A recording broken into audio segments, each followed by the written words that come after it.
Was my husband and I have been talking about, you know, my husband is really, he's falling apart. I mean, he's just falling apart. He's, you know. Should I put these on? Oh, what the hell happened there? Let me have that. I can fix it. Normally I can fix it. And one of the big things is just the mental aspect of it. You know, it's like, how do you get over the hurdle But you have a different monster. You have you know, my business is psychology. Mm-hmm. And doing this so long, the men are built a lot different than the women. Men, it's pride. Well, his issue, he has a lot of issues.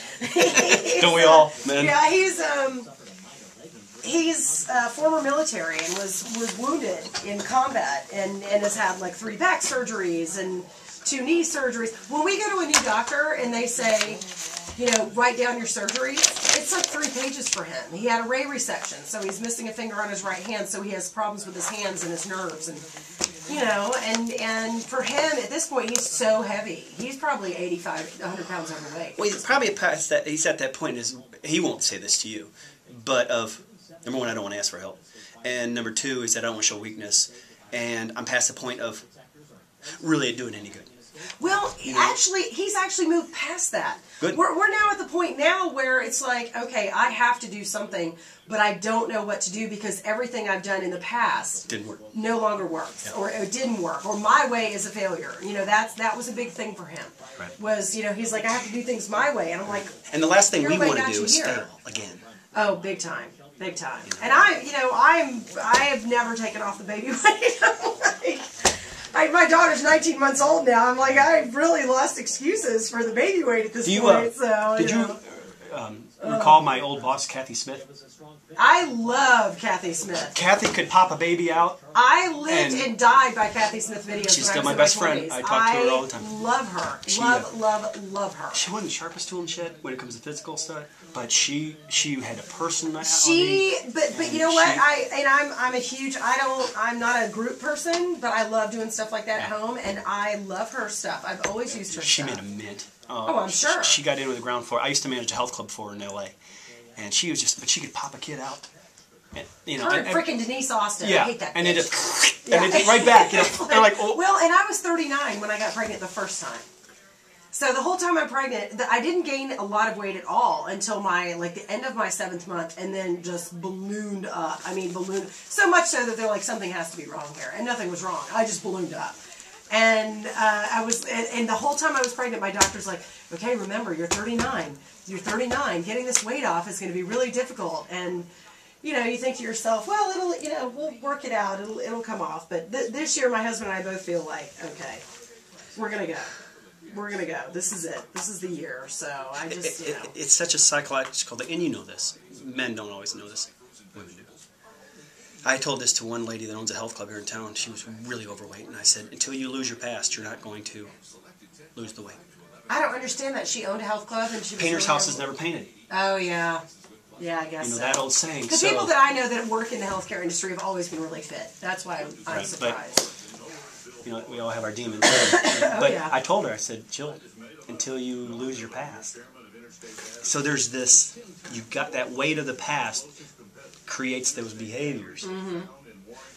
You know, and that's hard for us to lose that past thing. A friend of mine's in the hospital yesterday, had a stroke. And all he can do is beat himself up because he didn't exercise. Right. I said, well, until you get over that, right. Okay, learn from that. Yeah. Yeah, my husband's big thing is he's like, I just love food so much. I said, well, you don't have to not love food. We just have to love better food. The Green Book. My bestseller and my favorite one. It's more straightforward. It's called Truth or Consequences. Yeah. And it's about the barriers, like resentment, pride, laziness, and it's real straightforward. And it's like, if you don't do this, you're going to get this. And right. I don't know. I've been doing this 25 years. And well, you're the first person that I've talked to. I actually, in a former life, I worked with a company that did product development, got products ready for mass market, things like that, product development consulting. And one of the clients I worked with was this woman in California who has a fantastic emotional eating program. But it has a hypnosis program that goes with it. Where I broke with her is I disagreed with her stance on nutrition. I thought it was very outdated, and I didn't really, I thought she should have stayed out of that business and just gone with the sort of emotional eating stuff. And working with her sort of made me aware of the connection, of the mind-body connection, more so than I ever had before. There's another book in there for you, the food one, called In or Out. It's all about psychology of food. Oh, wow, that's awesome. So what's the goal here? What do you want? Yeah, Why Wait? Why Wait is the New Year's resolution book that I wrote 4 years ago, based off of the... Here we go. Hang on one second. 84 WHAS, wrapping up our last half-hour programming, because coming up at 11:30, we'll have the UK Winthrop game. If you want to hear Rush, you can always stream him online at WHAS.com.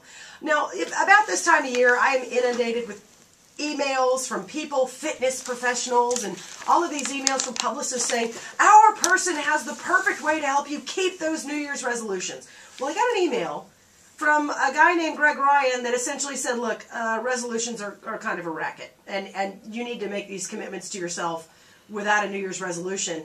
And when I started looking at his approach to health and fitness and things like that, I realized that he seemed to be the one guy talking about not just the physical heavy lifting, but the mental heavy lifting that goes into leading a healthier lifestyle. And joining me now from Resolutions, it's Greg Ryan, everybody. Good morning, Mandy. Now, you're not an unknown quantity to this audience. You've been on Terry's show before. I've been on Terry's show a few times. Now, let's look at... This is a perfect way to look at this. Terry is an exercise nut. Terry lives to be doing something athletic. I am at the exact opposite end of the spectrum. If I could live like Jabba the Hutt, I probably would. But I fear that I'm going to get old and get diabetes and have a heart attack and have metabolic syndrome and all of these things that I'm keenly aware of, but I seem powerless to really take control of my own health issues that I don't have yet. I'm trying to be proactive, Greg, but it's not working. Where am I missing the boat? You got this book, Why Wait? New Year's fitness resolutions. How do I get past this hump? Well, you just said two things that really stood out to me. One is fear, and you're overwhelmed. Oh, yeah. And fear is a very powerful motivator. And most people that do start exercising, unfortunately, has to have something threatened to be taken away from them that's of a value. And so fear is a very powerful motivator. The other thing is that you're overwhelmed. And a lot of times what's happening these days is that this is not, it's hard as far as a discipline. But there's no magic formula to this. And it's not that hard. It's very simple if you look at it. It is a numbers game, but the psychology of this is the bigger thing, and that takes a little bit of discipline. Well, let's talk specifically about resolutions, because we're coming up to the new year. People make New Year's resolutions every year.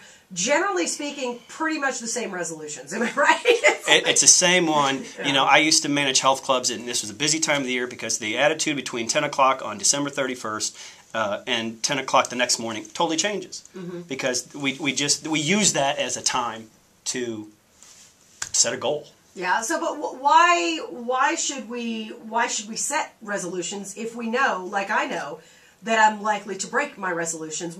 Why do we engage in this sort of process? Well, one thing I wrote in my book, there was 3 reasons that we set New Year's resolutions. One of it is trendy. Everybody does it. As crazy as that sounds, everybody does it. I want to fit in with the crowd. The other part is that postpartum blues. We're done with Christmas, and we need a little jump start. It's a good time of the year, and then the symbolism of it. I mean, hey, I'm starting. It's water cooler stuff. Right, right. So none of those are the right reasons, but that's what we do it for. And then by April, or Who makes it to April, Greg? I'm talking by the end of January. Trying to give you a little benefit of the doubt. No, here, I'm telling you, I'm like a tragic case with stuff like this. For years, I said I was going to quit smoking on New Year's Eve because I was a smoker for many years, and ended up quitting smoking like in April. But I did quit. It was something that I did accomplish. But how do things go terribly off the tracks? People are motivated. It's a time of renewal, the beginning of the year. You make these resolutions, and you believe this is the year that I'm going to take control of things. Why do we get so easily derailed? Well, again, there's 3 reasons. Number 1 is we give ourselves easy outs.